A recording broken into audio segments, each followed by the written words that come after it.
Episode 11। हम ये deal करने इंडिया आ रहे हैं। अब तक 4 घंटे बाद त्रियांश उस लड़की से अलग होता है और इसी लड़की के चेहरे को देखता है जो पूरा पसीने से भीग गया था और उसके चेहरे पर सेटिस्फैक्शन दिख रहा था और थकावट भी दिख रही थी।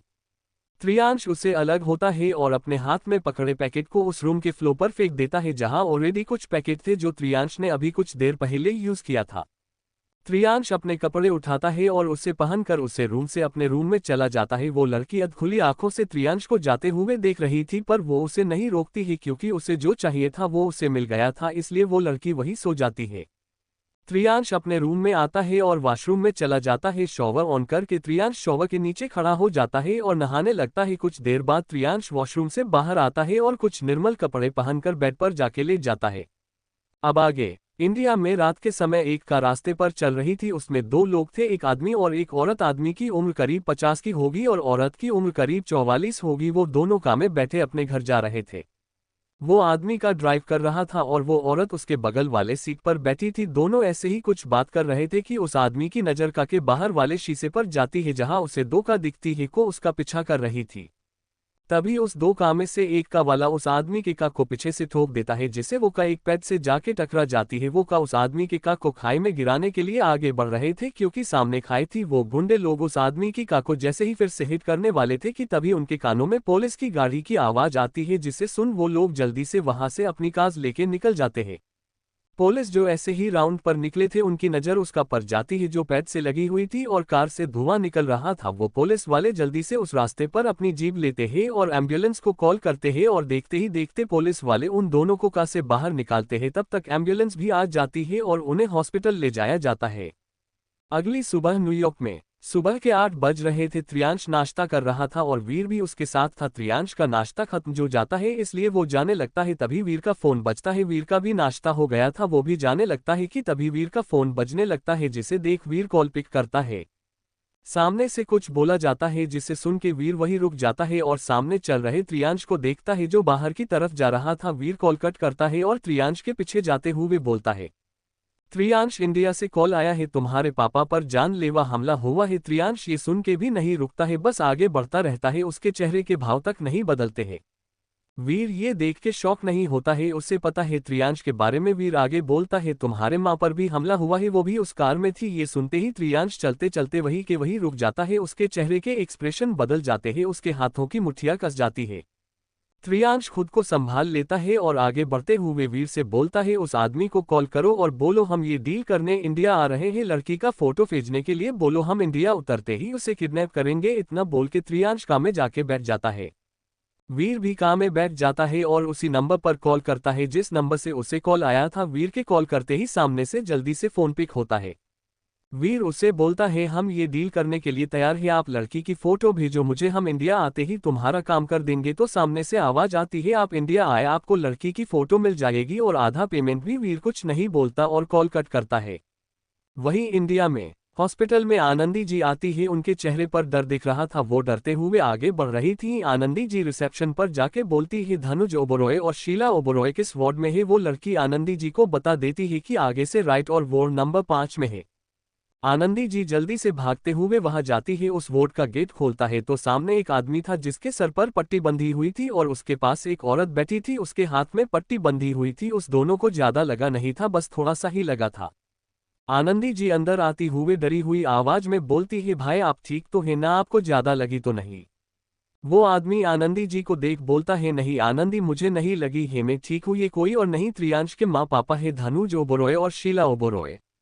आनंदी जी शीला ओबरॉय को देख बोलती है, भाभी आप ठीक जो ना। शीला जी आनंदी जी को देख बोलती है, हम दोनों ठीक है, बस कुछ थोड़ी चोट लगी है, ज्यादा कुछ नहीं हुआ है। तुम यहाँ क्यों आए हो पीहू को अकेला छोड़कर।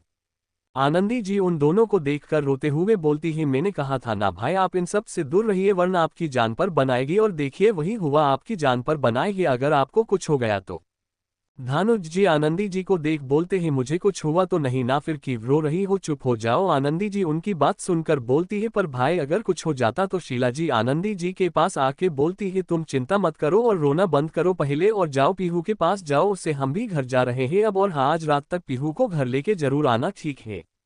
आनंदी जी उनकी बात सुन के बोलती है, पर दीदी मैं वहां कैसे पीहू को लेके आओ। धानुक जी आनंदी जी को देख बोलते हैं, डरो मत, तुम सिर्फ घर रात तक आ जाओ, पीहू को लेके फिर आगे का आगे देखेंगे, अब तुम जाओ घर।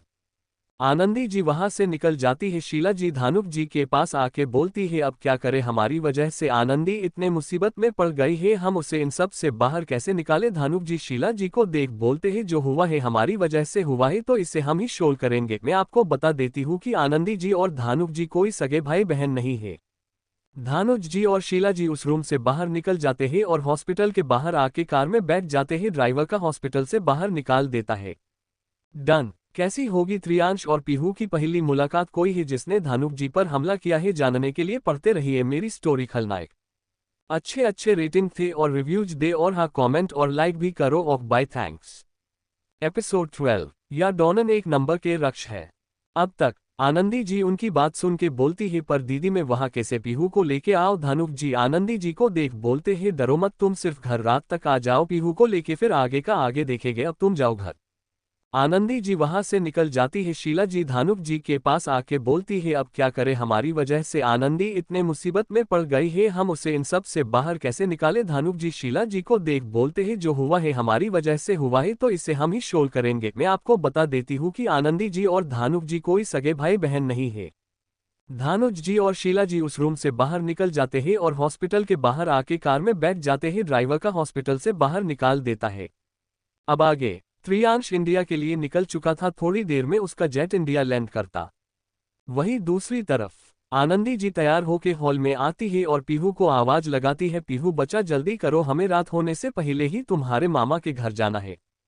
पीहू अंदर से अपनी मम्मी को बोलती है, मम्मा बस 5 मिनट, पीहू तैयार हो गई है, बस पीहू अभी आ रही है। डोडो को लेके आनंदी जी पीहू की बात सुन के बोलती है, पीहू डोडो को यही रख दो, उसे अपने साथ कीव लेके चल रही हो, चलो जल्दी करो। पीहू अपने डोडो को पकड़ के नीचे आते हुए बोलती है, मम्मा डोडो हमेशा पीहू के साथ ही रहेगा, डोडो को पीहू से कोई अलग नहीं करेगा, आप भी नहीं, और मैं आपसे गुस्सा हूँ, आपने पीहू को बाहर खेलने नहीं दिया ना, पीहू आपसे कट्टी है और पीहू का डोडो भी आपसे कट्टी है, आप पीहू और पीहू के डोडो से बात मत करो। ये सब बोलते हुए पीहू ने अपना छोटा सा मुंह गुब्बारे की तरह फुला लिया था, जिसे पीहू बहुत क्यूट लग रही थी, उसे अभी कोई देखता तो सच में उसके प्यार में पड़ जाता। आनंदी जी पीहू को घूर के देखते हुए बोलती है, अच्छा तुम अपने प्यारी मम्मी से कट्टी हो। पीहू जल्दी से हमें सर हिला देती है, तो आनंदी जी हंसते हुए उसके पास जाती है और उसके फूले हुए गोरे गोरे गालों पर एक एक करके किस करती है और बोलती है, सॉरी पीहू बच्चा, मम्मी को माफ कर दो, चलो मम्मी आपको आइसक्रीम देगी आज। आइसक्रीम का नाम सुनते ही पीहू का गुस्सा छू मंतर हो गया। वो अपने गोरे गोरे गाल को जो फुगा के बैठी थी, वो जल्दी से आनंदी जी को देख बोलती है, मम्मा पीहू आज आइसक्रीम खाएगी। आनंदी जी उसकी बात सुनकर हाँ में सर हिला देती है। पीहू खुशी के मारे वही कुत्ते हुए और अपने दोनों हाथों से ताली बजाते हुए बोलती है, पीहू आज आइसक्रीम खाएगी, और आनंदी जी को देखते हुए बोलती है, पीहू का डोडो भी आइसक्रीम खाएगा ना मम्मा। आनंदी जी बस हमें सर हिला देती है, जिससे पीहू और खुश हो जाती है और खुशी के मारे किसी 5 साल के बच्चे की तरह कूदने लगती है। आनंदी जी पीहू को रोकते हुए बोलती है, पीहू बच्चा रुक जाओ, चलो चलते हैं, नहीं तो लेट हो जाएगा, चलो जल्दी चलो। इतना बोलकर आनंदी जी पीहू को घर से बाहर लेके चली जाती है। आनंदी जी पीहू को बाहर लेके आती है तो सबसे पहले बाहर अपनी नजरों को घुमाती है, चारों तरफ उसे बाहर कुछ नहीं दिखता है, तो वो पीहू के लेके बाहर का की तरफ बढ़ जाती है। तभी वो ड्रोन वहां आता है और उस ड्रोन में कैमरा लगा हुआ था, जिसे कैमरे में सब कुछ कैप्चर हो रहा था। आनंदी जी पीहू को जल्दी से काम में बैठा देती है और काका डोर बंद करती है और उस ड्रोन को गुस्से से देखने लगती है और वहां से दूसरी साइड से कार में बैठ जाती है और ड्राइवर का उस घर से बाहर लेके निकल जाता है और वो ड्रोन भी वहां से निकल जाता है। वहीं दूसरी तरफ त्रियांश का जेट इंडिया लैंड कर चुका था। त्रियांश जेट से बड़े रोप से बाहर उतरता है। त्रियांश ने पूरे ब्लैक कपड़े पहने हुए थे और एक बड़ा ब्लैक जैकेट जो उसके घुटने से थोड़ा नीचे आ रहा था, और उसने अपने बाल खुले छोड़े थे जो हवा के कारण उड़ रहे थे। उसने अपने पेंट के पॉकेट में दोनों हाथ डाले जेट से नीचे उतर रहा था। त्रियांश बहुत हैंडसम लग रहा था, पर उतना ही खतरनाक भी लग रहा था। त्रियांश के इंडिया आने की खबर कुछ मीडिया वालों को लग गई थी, जो उसे देखने वहां आए थे। त्रियांश बाहर की तरफ जा रहा था, तभी एक बॉडीगार्ड त्रियांश के सामने आते हुए बोलता, बॉस बाहर मीडिया है, उनको आपके आने की खबर लग चुकी है। तभी वीर का फोन बजने लगता है। वीर कॉल देखता है तो उसी इंसान का कॉल था। वीर कॉल पिक करता तो सामने से आवाज आती है उस लड़की को आज ही किडनैप करना है, उस लड़की का लोकेशन मैं तुम्हें भेजता हूँ और उसका फोटो भी अभी भेजता हूँ, आधे पैसे में तुम्हें भेज दिए हैं आधे काम होने के बाद, पर हाँ तुम लोग ही उस लड़की को किडनैप करना और जब तक मेरा कॉल तुम्हें नहीं आता तब तक उसे अपने पास ही रखना है। इतना बोलकर वो आदमी कॉल कट करता है तो वीर फोन को घूर घूर के देखने लगता है और बोलता है ये तो मुझे ऐसे ऑर्डर दे रहा है जैसे मेरा बाप है। तभी उसके फोन पे मैसेज आता है जिस देख वीर उसे खोल देता है। वीर पीहू की फोटो देखता है तो बस देखता ही रह जाता है। पीहू ने फोटो में पिंक कलर का फ्रॉक पहना था और हाथ में डोडो को लिया हुआ था और हाथों पर प्यारी सी स्माइल थी जो किसी को भी घायल कर दे। वीर उसे फोटो को देखता है तो उसके चेहरे पर प्यारी सी स्माइल आती है। पीहू को देख के सामने जो बॉडीगार्ड खड़ा था वो जब वीर को स्माइल करता देखता है तो शॉक हो जाता है और अपने मन में बोलता है ये दोनों एक नंबर के राक्षस है ये और इस दूसरे राक्षस के चेहरे पर स्माइल है, ये तो बड़ी अजीब बात है। तभी त्रियांश की आवाज उसके कानों में आती है। त्रियांश बोलता है चलो दूसरे रास्ते से जाते हैं, तो वीर बोलता है त्रियांश उस आदमी का कॉल आया था और वो आज ही इस लड़की को किडनैप करवाना चाहता है तो क्या करे। त्रियांश उसे देख बोलता है तू जा उस लड़की को किडनैप कर, मैं दूसरा काम देखता हूँ, तब तक उस लड़की को बंगले पर लेके आना और उसका फोटो ही क्या कैसे करेगा किडनैप। तभी वीर बोलता है अरे अभी अभी उसने फोटो भेजा है उस लड़की का, रुक तुझे दिखता हूँ। इतना बोल के वीर त्रियांश को फोटो दिखाने ही वाला था कि तभी त्रियांश का फोन बजने लगता है जिसे देख त्रियांश कॉल पिक करता है और बोलता है हाँ आ रहा हूँ। इतना बोल के त्रियांश वीर को देख बोलता है तू जा। इतना बोल के त्रियांश दूसरे रास्ते से निकल जाता है और वीर भी उस लोकेशन को ऑन करके वहां से निकल जाता है। डन। क्या है ड्रोन का राज कौन करा रहा है, पीहू का किडनैप क्या होगा जब पहली बार देखेगा त्रियांश पीहू को जानने के लिए पढ़ते रहिए मेरी स्टोरी खलनायक। एपिसोड 13 मेरी बेटी कोई चीज नहीं है।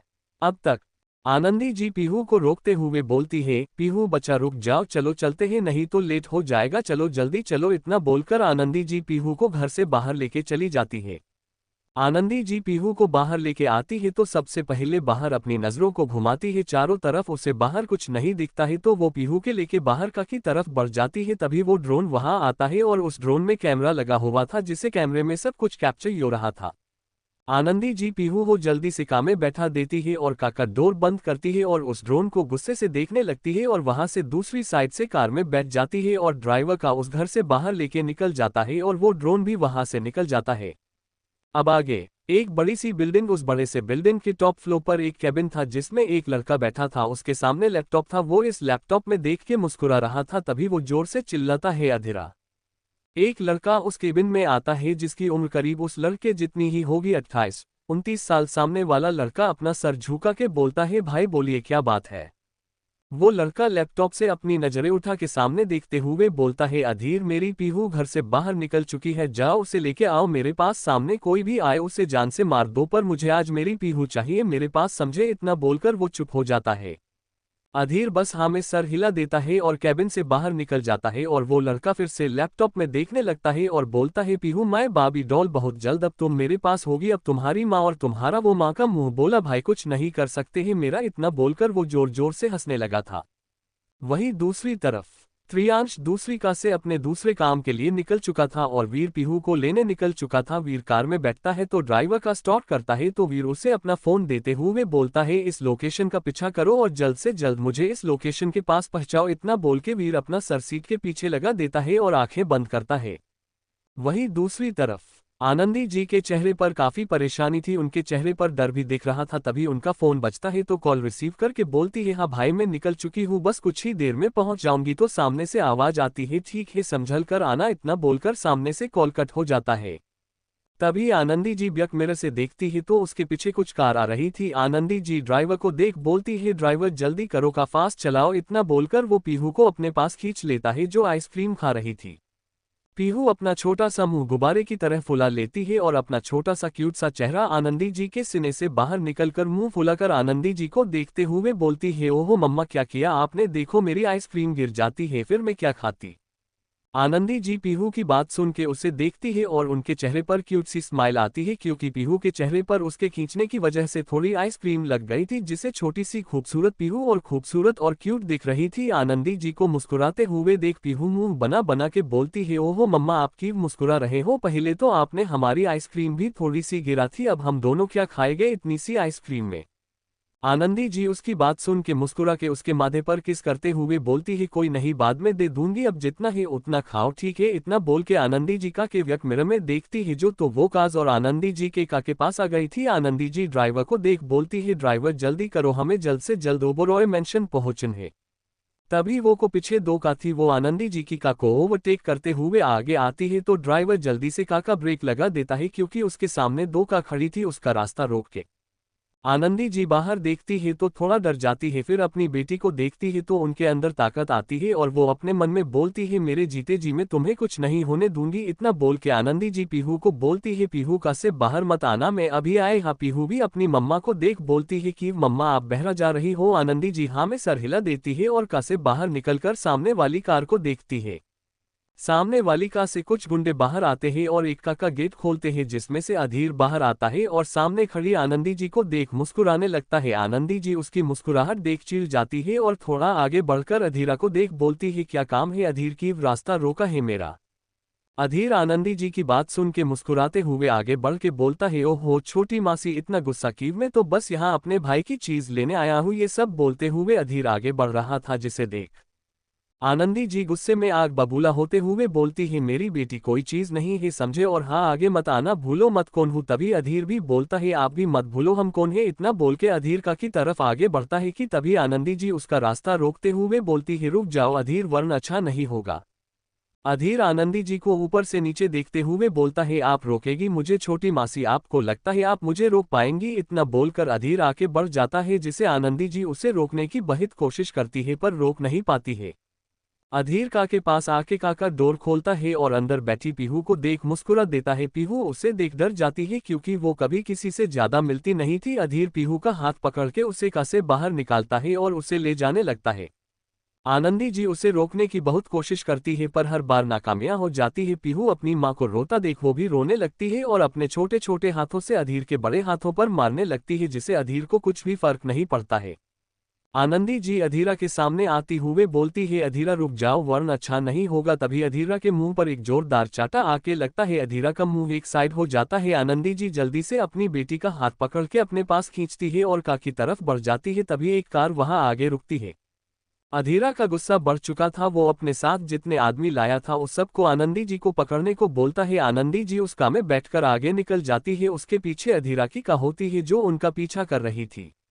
डन। क्या अधीर पीहू को अपने साथ ले जा पाएगा? क्या वीर पीहू को अपने साथ लेके जाएगा? क्या रिश्ता है आनंदी जी का उन लोगों के साथ की अधीरा ने आनंदी जी को छोटी मासी कहा है? जानने के लिए पढ़ते रहिए मेरी स्टोरी खलनायक। अगले एपिसोड में त्रियांश और पीहू आमने सामने होंगे। त्रियांश और पीहू की पहली मुलाकात होगी तो प्लीज कमेंट करें उन दोनों की मुलाकात के लिए क्योंकि बहुत खूबसूरत मुलाकात होगी उन दोनों की। अच्छे अच्छे रेटिंग और रिव्यूज दो और हाँ कमेंट करो और लाइक भी करो। कल के एपिसोड में त्रियांश और पीहू आमने सामने होके तो लाइक कमेंट और अच्छे रेटिंग के साथ रिव्यू देना ना भूले और मुझे फॉलो करें। और बाय थैंक्स स्माइलिंग फेस।